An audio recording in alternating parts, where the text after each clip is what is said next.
welcome everyone to this Creative Mornings event.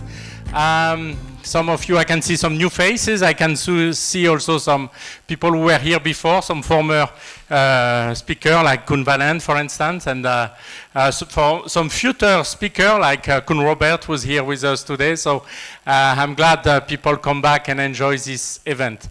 Creative Mornings were created, got started in 2008 in the United States, in Brooklyn.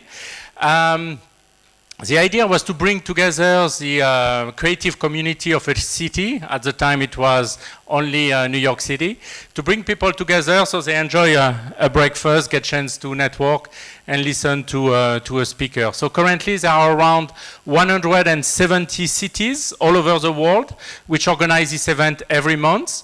Every month there is a theme which is somehow selected by the headquarters, and this month the theme is Serendipity. So we have to, every month, to find a speaker who's interested or who can relate to this topic and share with the audience what they think. So we have been running this event for almost 2 years now, every month. You can, I mean, you're most welcome to attend every month. And this event will not be possible without our sponsors, so I would really like to thank Mudman Group and particularly Au Bon Pain for sponsoring our breakfast and our yummy pastries and coffee. Thank you very much. Couple my crap. We'd like also to thank our second sponsor, which is Index Creative Village, which takes care also of taking picture and video recording lots of this event. So thank you, Index Creative Village. Thank you, yes, we can applaud them. I would like also to thank our, there are some international sponsors for Creative Mornings, which were listed on the slide. There is MailChimp, Shutterstock, and Wix, which also makes this event possible worldwide. So also thanks to them. And thanks also to all our volunteers here who helps to make this event happen. So thank you very much, guys, for being here and for your help and support. Great, so I guess we will get started. Usually I introduce the speaker, but I guess I will not really introduce myself. Well, I will, but indirectly maybe through the presentation. So today we will talk about serendipity. So I'm going to explain to you how I ended up being in front of you here today. And this is because of a series of serendipity events. So I'm going to tell you at the same time, I will tell you a little bit of myself, but let me tell you how I ended up being here today. It all started September 20th, 1971, where somehow I ended up, so maybe you don't recognize me, but that's me here, where I had to fight against my peers to be able to somehow get in, okay? And so that's how everything got started. So at that time, my parents, so Andre and Maurice Ribiere, were trying to have a third kid, and somehow, which expected to be me, but somehow it didn't happen. And at one point they almost gave up and were thinking of adopting a child, but suddenly, just out of serendipity, I appeared, and hopefully it was a good thing for them and for this world. Anyway, so I will skip a lot of different phases that happened between this time and the time that I went to the university. But when I was doing my graduate studies, doing my master, I was assigned to do my thesis in fact, it was a PhD student who was working on his thesis. And after 2 weeks, this person left, and I was reassigned to a new professor who has just joined. His name is Mr. Ivan Gusti, Professor Ivan Gusti, who somehow had just joined the university where I was in. He was coming back from the US, where he had spent a lot of time over there. So just out of, more or less, we could say serendipity, I was assigned to work with him, and he gave me a research paper to read. And this research paper was somehow written by an Iranian professor in the US at American University who had wrote some interesting things about the quality of information systems. So somehow I got very excited about this topic. I contacted him and we exchanged emails, and he invited me to come and do some research in the US with him. So I took this opportunity. I applied with the help of Professor Goustier, I obtained a grant to study 1 year in the US. And while I was doing this, when I sent my application to the US, to the university, the application got lost. And so time was running, and I was almost 2 weeks away from losing my grant and my chance to go to the US. And fortunately, I met a professor, I got in touch with a professor, Professor Anita Lassalle, who somehow helped me, and in 2 weeks were able to solve all my problem, and I was able to somehow join and go to the US. So, in the US, after a year, I was introduced to a professor. His name is Professor Michael Stankowski, who was working at the George Washington University, and they had just created a new program in knowledge management and innovation, and also an institute, the Institute for Knowledge and Innovation. So, he took me under his arm, more or less we could say. I did my PhD at GW. I worked with this IKI Institute. And then, when I graduated, I became somehow a member of the PhD committee. And as part of my students, as part of the students who graduated, there was this guy, Dr. Kevin O'Sullivan, who somehow was working for another university, the New York Institute of Technology. Now, I was looking for a new job. He was working for a university who was looking for new faculty. I ended up moving to New York and working for the New York Institute of Technology, who happened on that years to open a new campus in the Middle East.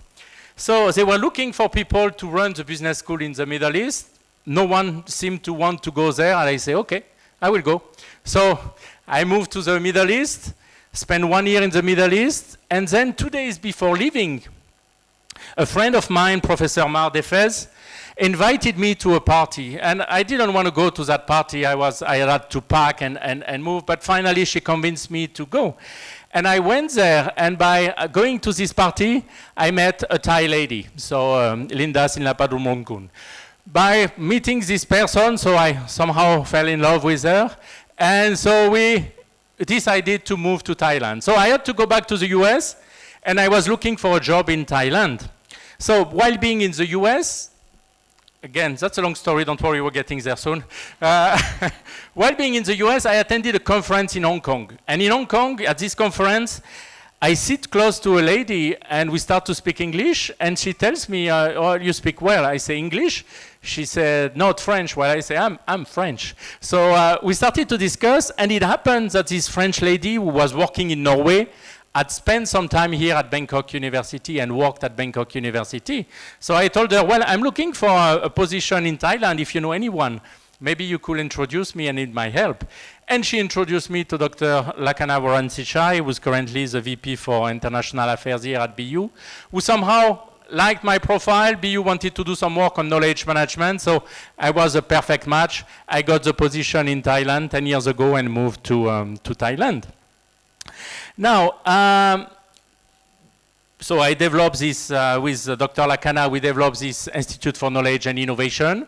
We started to have some partnership also with French University.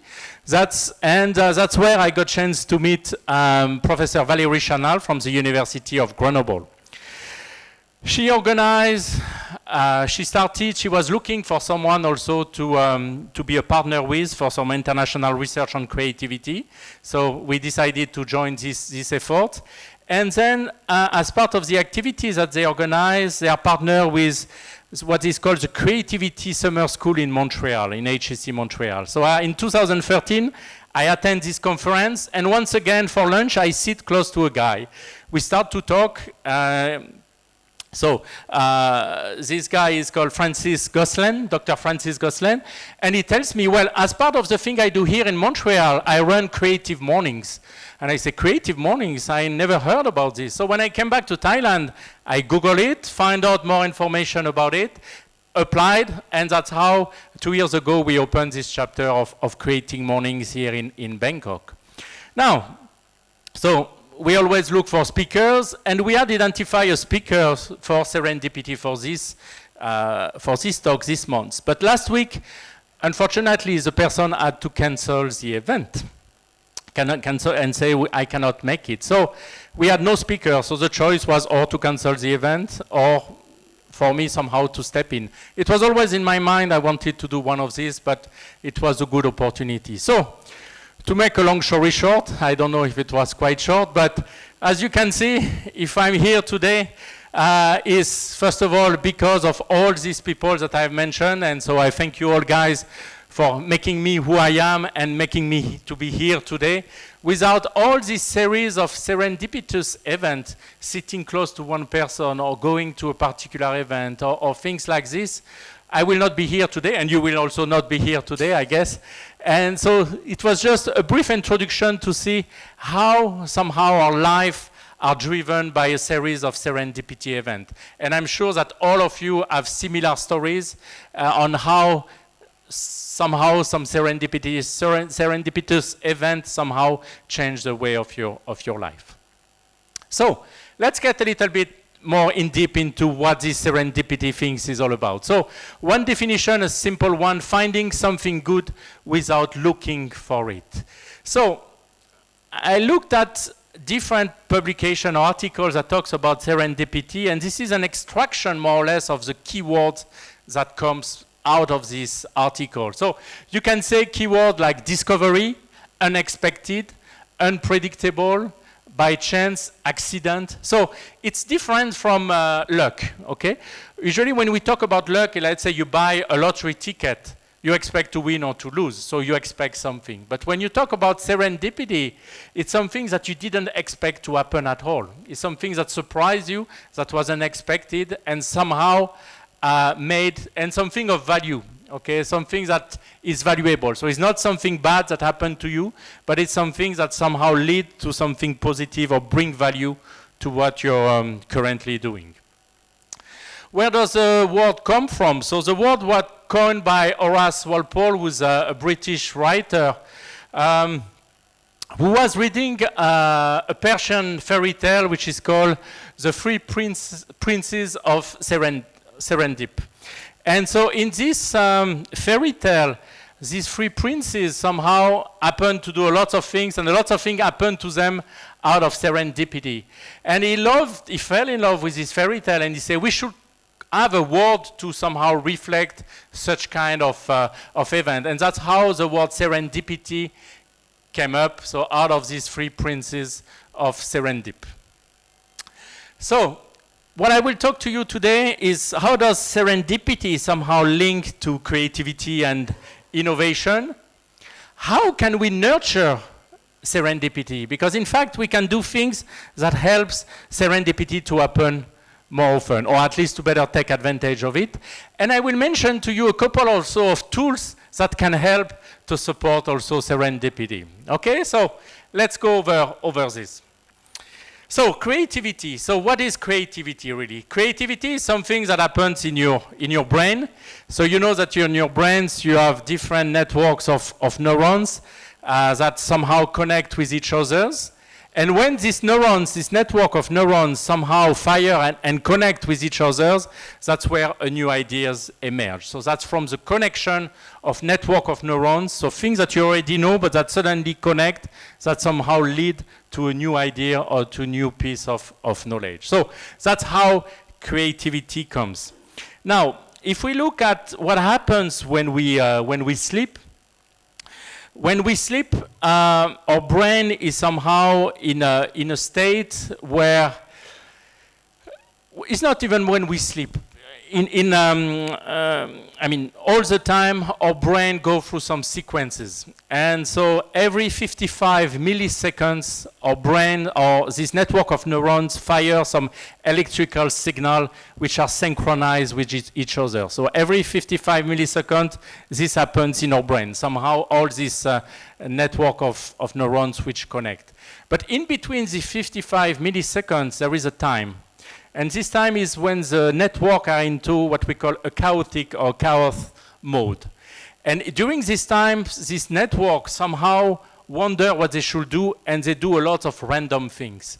And so during this period of time, so it was demonstrated that people who have a longer cycle of chaotic state, more or less, in their brain, have a tendency to be more creative in what they do. So it's happening more when we sleep, because somehow we are not awake, and so our brain is continuously trying to make connections. Some connections are irrelevant, so you ignore them, or your brain ignores them, or whatever, but some of them somehow make sense, and they trigger a new idea or something new to you. That's why we always say sleep on it, so it means let your brain somehow think about it overnight and see if it can come up with a connection or that will somehow make sense. So I will show you a quick video of a guy who talks a little bit about this, just 2 or 3 minutes. I found it to be interesting.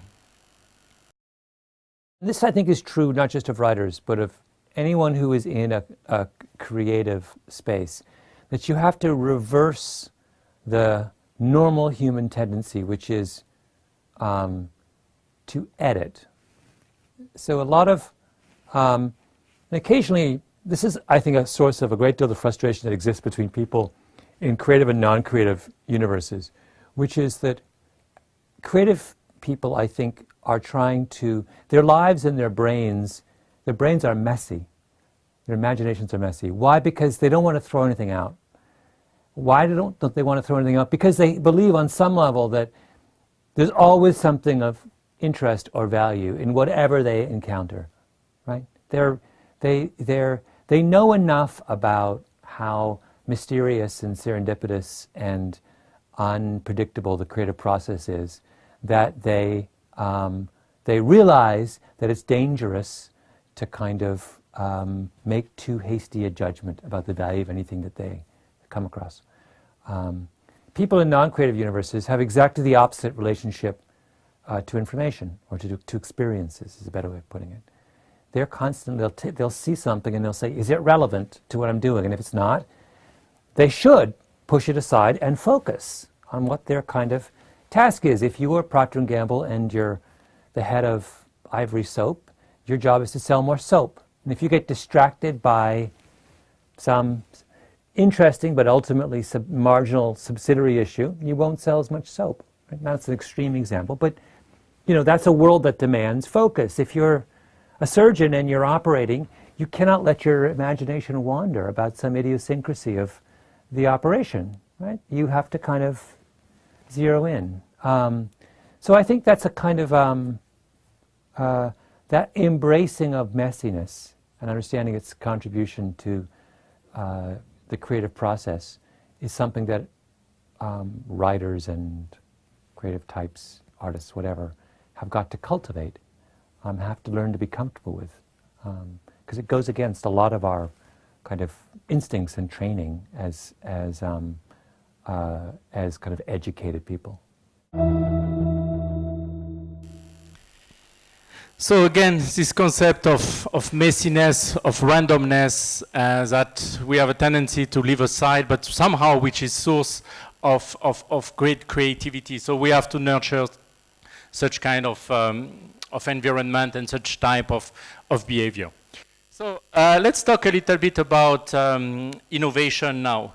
So Isaac Asimov, who is American biochemist, came up with this quote that I like and that I find interesting. It's not so much we're excited about the eureka moment, but much more excited about, oh, that's funny. So discovering something that you didn't expect and that somehow trigger your attention or your curiosity into something else that might open up a lot of new and interesting avenues.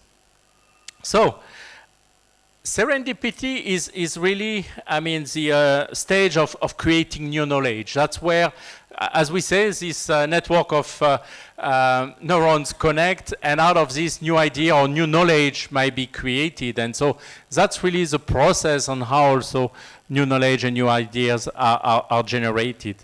There is a book by Morton Mayer which just explains how a lot of medical discovery came up out of serendipity. So they were not planned at all, and big discoveries. So he wrote a full book about this, and there are tons and tons of examples that shows that a lot of things we know nowadays, we learn it not by really looking for them. I have another small video that presents some of them. I mean, you might be familiar with this example, but let me show you these ones. They are quite interesting too.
So you may have seen a lot of them in the past, but there are so many examples that the Post-it, the Velcro, and so on, who came out of this serendipitous event. So if we look back, we could say that the future is in the past. So it means that what we discover or what we somehow the new knowledge we create is based on pre-existing knowledge, which is somehow connected at one point with each other's.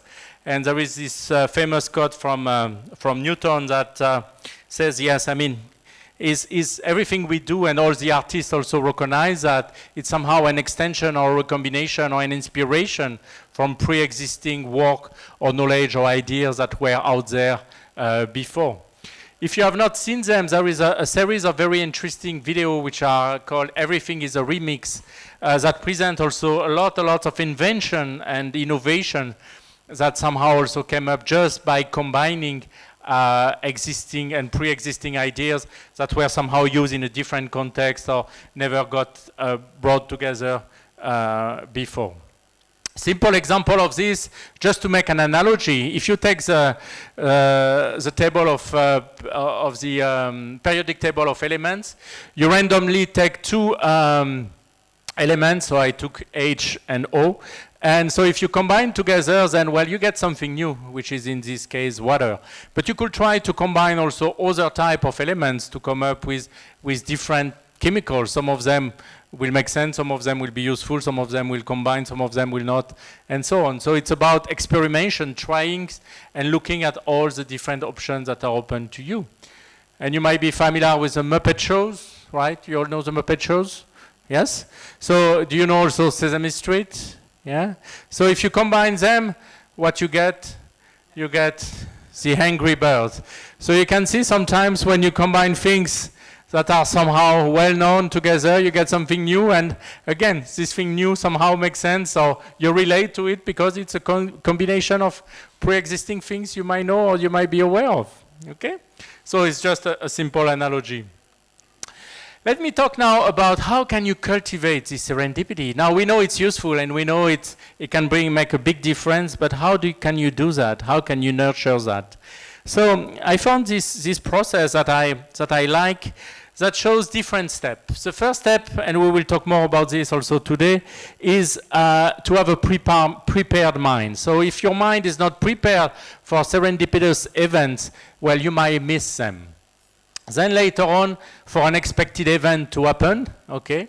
And then later on, for you to recognize this potential. So to recognize that there is value, not just say, oh, that's funny, or how we messed up, or how we didn't get what we expected, is to be curious and want to know more about it, to better be able to seize the moment, so to capture and take advantage of this, to retest, and then later on to see if it really has value or not. So it's a process that everyone can do. It's just about being prepared and being willing to make the effort to take advantage or to reflect on this specific event.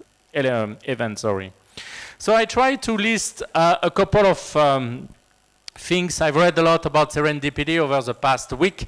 It was somehow a quick call, but so I think it's very important for, if you want to nurture this into an organization, to get to people to meet and to share ideas and be exposed to new things, internally in the organization, but also externally by attending conferences, meeting people. So by networking, you increase your chances to meet new ideas or new knowledge and so on.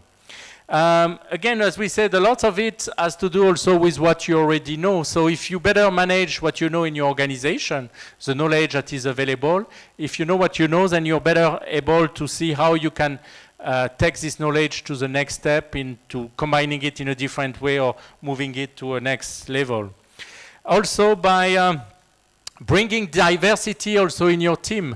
So diversity, cognitive diversity, so people also coming from different backgrounds, having different experience, that will bring somehow this ability to come up with novel ideas or to confront some different views on some of the topics that are discussed. Develop a repository of hunches, ideas. It's good to capture them because first of all, you will not forget them, but on top of it, you can have people leverage this. So, I mean, oh, this is an idea. Oh, I have another idea based on this. So, if you don't have a place where people can go and see this idea and leverage them or take them to the next stage, then it might be, you might waste some opportunities, you might lose some opportunities to do that. Look for weak signals also. Weak signal is maybe a technical term, but that's things that sometimes are outliers or things that didn't seem to really to make much sense or that people didn't pay attention to. But look at, for instance, your customers are, some kind of customer are requesting some particular type of service or things like this. There are few of them, but you might want to further understand why this is happening, and it may be something that later on all your customers might need or might require. So look for this weak signal. Keep an open mind and what we call also an active waiting. So that's what was showed on the previous process. If you're not open to these new discoveries or to these new unexpected things to happen, and if you just ignore them, then, well, you will miss these opportunities. Allows for your employees to take risk and to fail, because we all know that you never really innovate without failure. So you need to have continuous small cycle of success and failures, and that's how you learn, and that's how you can take it to the next stage. And of course, I mean, now technology helps to facilitate this connection, so take advantage of all these social networks and collective intelligence that you can tap into. A lot of organizations nowadays also are using the approach of what we call open innovation, so a concept coined by Henry Chesborough.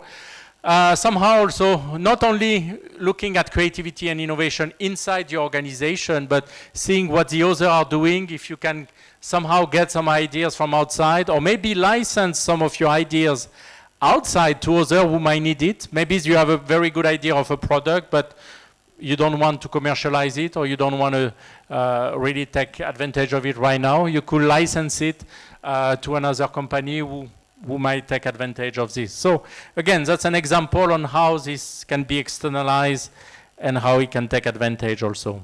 So just this image that you may have seen before, but that I like very much, that illustrates, this is information, so separate a piece of chunk of data which are not connected with each other. When you somehow connect them and you make sense out of them, they become knowledge, and it has a lot of value to this stage. But then the way you connect them, okay, you can connect them in different ways, but the way you connect them might bring some creativity and innovation. So it's all about connecting. I will talk about how to cultivate serendipity at the personal level. So once again, there is this famous quote from Louis Pasteur. In the field of observation, chance favors only the prepared mind, okay? And this was supported later on by a lot of research. There is this professor, Richard Wiseman, who conducts a lot of research on luck and serendipity and things like this. And he conducted a lot of experiments that are quite interesting. I will share one with you. So he advertised on a newspaper. He wanted to get 200 people who find themselves very lucky and 200 people who find themselves very unlucky. So he got these 400 respondents, and he asked them, all of them, to do the same thing. So he gave them a newspaper, and he said, please count the number of pictures that there are in this newspaper. So the unlucky people took the newspaper, and it took them somehow around 2 minutes to be able to count the number of the picture. There were 45 pictures. And the lucky people, it just took them like 15 to 20 seconds to count the 45 pictures. So you might wonder why. So what he had done in the newspaper for the lucky and unlucky people, on page 2, he had written in big, don't go further, there are currently 45 pictures in this newspaper, but written in big characters on the second page of the newsletter.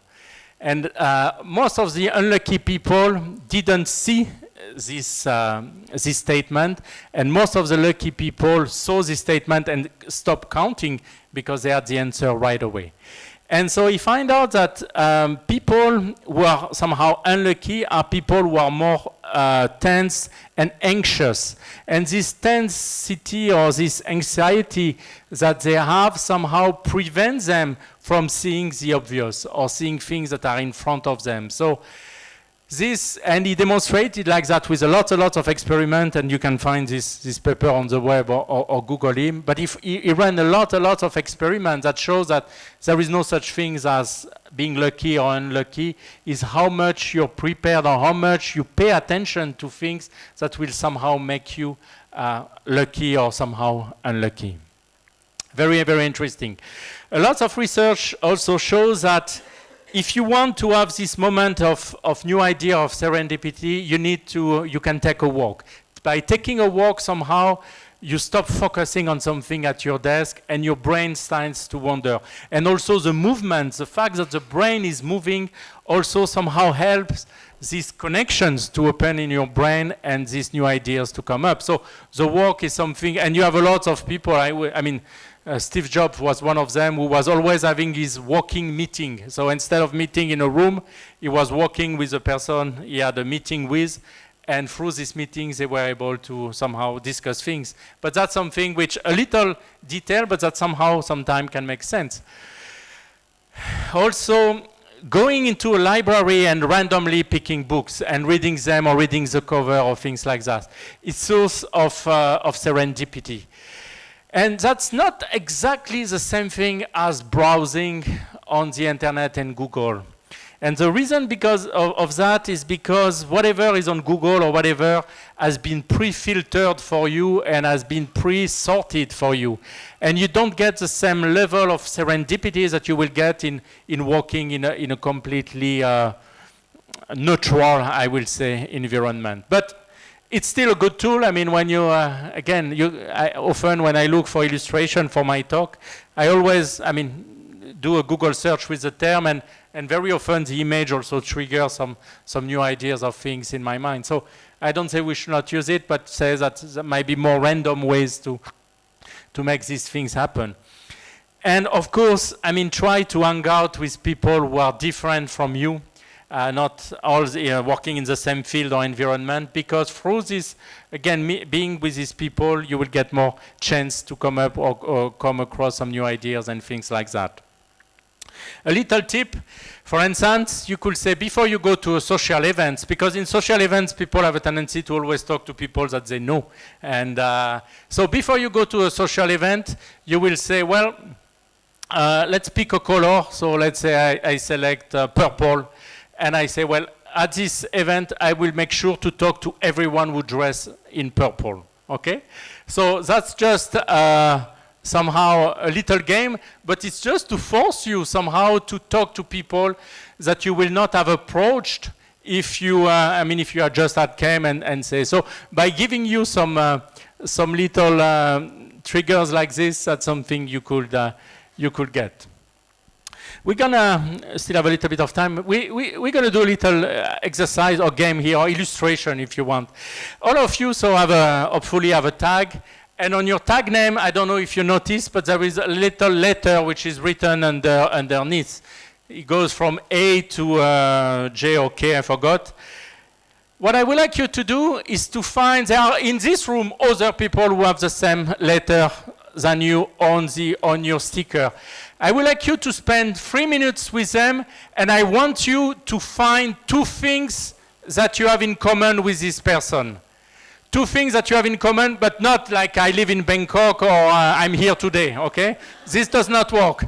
Something which is a little bit more deep, and so I give you 3 minutes to identify this person. You might have 2 or 3 in the room, and 3 minutes to share something and find something that you have in common with this person. Okay, let's go.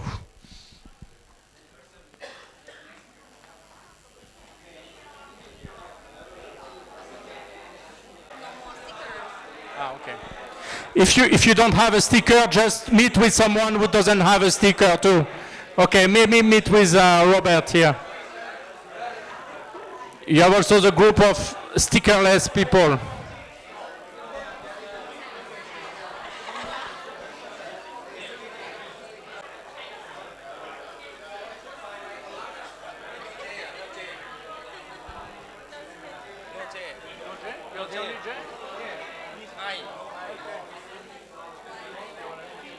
That you shared with your random partner.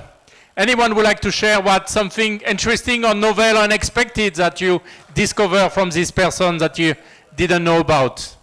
Don't be shy. I have some presents, by the way. This might help. Okay? Okay. Please.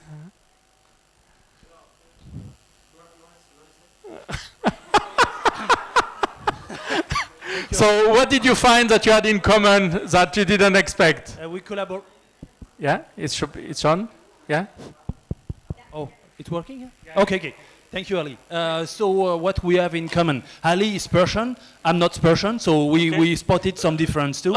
But both of us are speaking French. Okay. A good reason for me that I'm French. Okay. We are also a swimmer and regularly swimming. And Okay. Ali is listening and liking Edith Piaf as the music. Okay. I like it too. It's not my favorite, but I like it too. Okay. So three, so we spotted. Great, thank you. Thank you very much for sharing. Yes, you can give them both of them. So these are some loyalty cards from beautiful, beautiful. from Obompeng Thank you. with some load on it. Yes, we have other. Yes, Pierre on the top. Yeah, so we all lived in America. Yes. My mom went to Assumption University. Yes. They both took courses at Assumption University. Okay. And actually, my very first job was working, in high school at the Assumption University. And Also? all of our parents live in Thailand. So, Okay. Yeah. Great. Great. Wonderful. Thank you. Okay. Anyone else would like to share? Yes. Yes, please. Okay, so we find out that there are lectures from Thammasat, Yes. and I'm from Haidon, so we Okay. have both lectures at the universities. And we found a partner, also European one, Yes. French, that works in Saturn, a headhunting company, where also Haidon University is very nearby in Saturn. So Okay. So you're closely connected or located geographically. Okay. Great. Thank you for sharing. Any other one would like to share? Okay, great.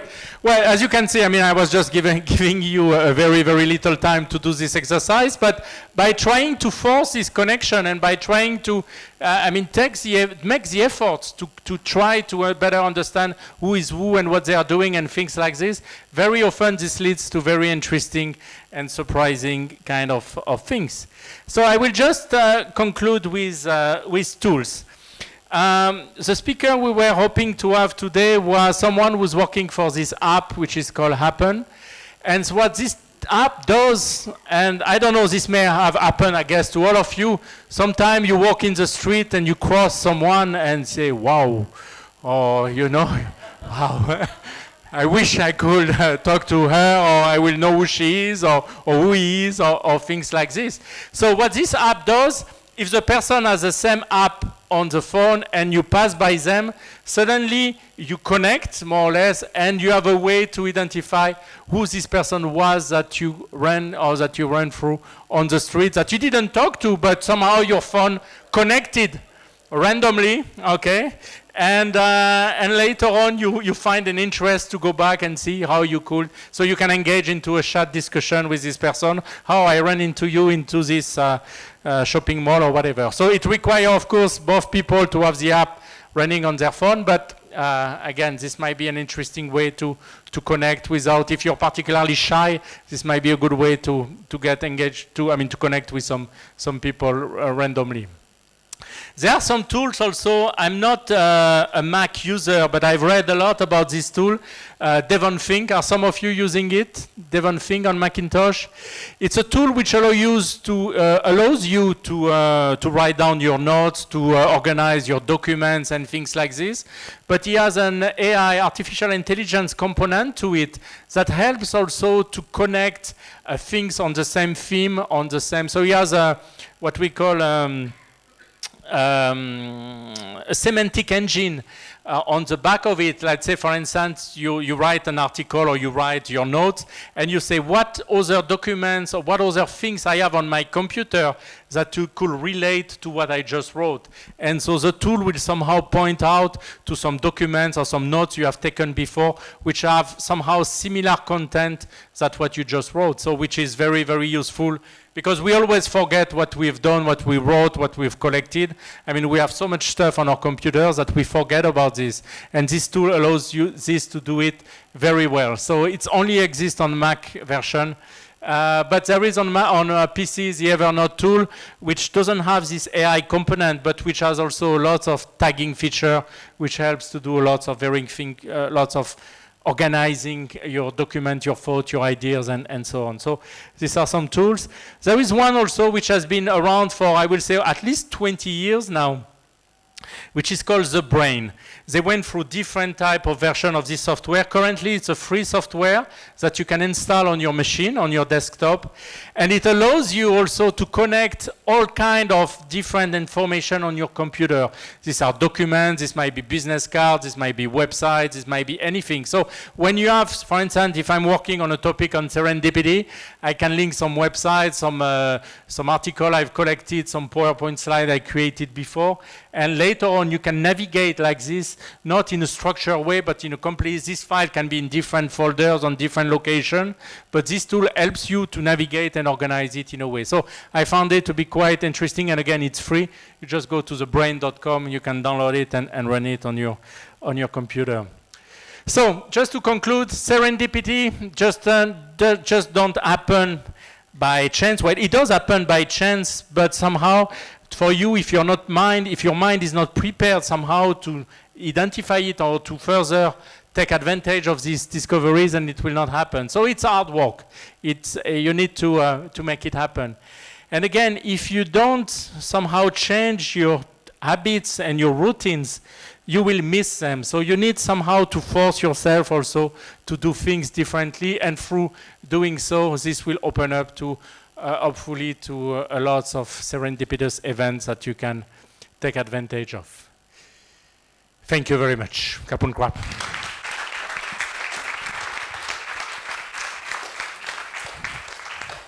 So we still have 5-10 minutes for questions. If we have questions, usually we like to entertain questions. My talk should be much shorter than this, but I got passionate about it, and I cut half of the slides on top of it. So as you could see, I was very productive over the past week to be here. Any question about serendipity or something you would like to share or curious about? Ali, yes? Yes. Thank you for very creative, informative talk and creating the consciousness that serendipity is not necessarily something which happens by itself. Because I had previously the erroneous impression that serendipity is like luck, like chance, and human beings have got no control or no influence on serendipity. Yeah. And I think the best point that you actually put forward was the fact that serendipity, ironically, does not happen by itself. And we have a role, and we have to be at the right time, right place, so that serendipity or a good event happens. Exactly. But now I want to pose a sort of philosophical question. That is, we have the concept of synchronicity and serendipity. And how do you differentiate synchronicity and serendipity in terms of the philosophical or the practical manifestations? Can you describe what you mean by synchronicity? Is like what stuff like Paulo Coelho and the others say, that for instance, you happen, like the example that you mentioned, that you happen to, for instance, to be on the plane, and you happen to be seated next to a person who is like a multimillionaire and who needs somebody with your expertise, and you have the job. And that's a very nice event. This is called synchronicity, because you happen to be at the right time, right place, next to somebody. And how do you differentiate it with serendipity? Well, synchronicity, so based on how you just described it, is the event to be sitting to each other. Like I was sitting to Dr. Orilla in Hong Kong, and we ended up starting. So it's one thing to be sitting together, but then to engage into this conversation that is going to lead to this serendipity event, which is something of value that can end out to it, is the next stage. So synchronicity made you be there at the same time, but if that day you didn't want to talk to anyone, nothing will have happened, and serendipity will not have somehow emerged from this. But because you engaged and because you were open-minded and you were looking for something to happen, then it led to this. So that's, I mean, my own how I perceive a little bit the difference. Right. Because synchronicity is just a chance.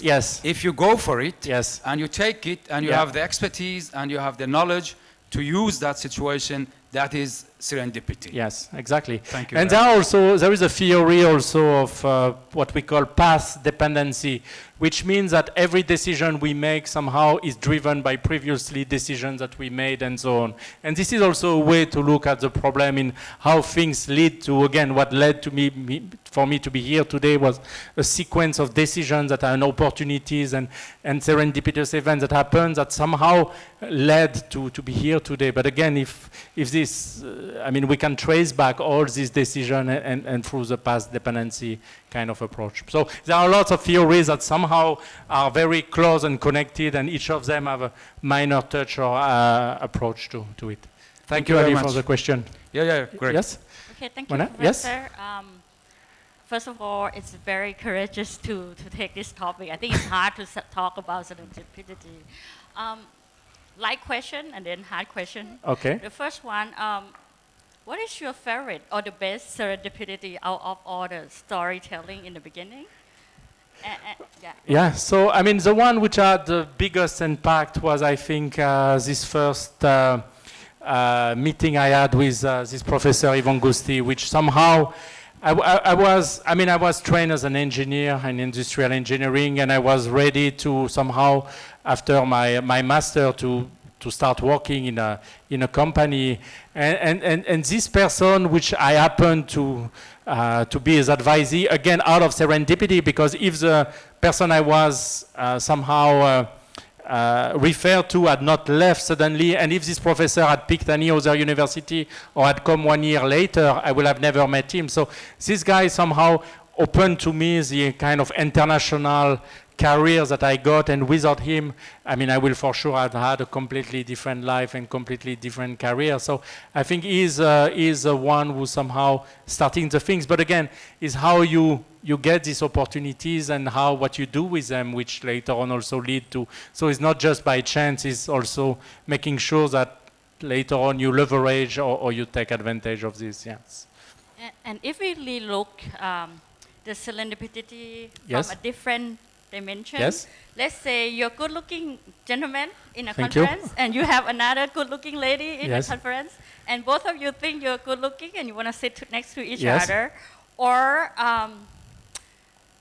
if you look at a macro view of how the world is run, let's say some people said Trump was serendipity, but some people think that because people are tired of Democrat, it's always 8 years winking.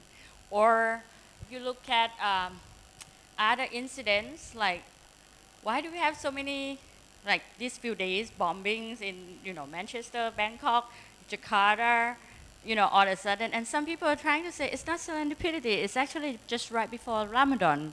Yeah. How would you explain from different views? Well, I mean, again, serendipity is something that you don't expect, but which has also a positive outcome to it. So something that, like a bombing, will not be a serendipitous event because it's not something that everyone will benefit from or will value. So it will not qualify into this. I mean, then later on, you have also, other aspect of faith, for instance. And so people, depending in if they believe in God or not, or different God, might also justify things differently. So, there are also other aspects that I didn't touch upon on these things that might lead to. But, to me, serendipitous event is something, again, so that was not expected.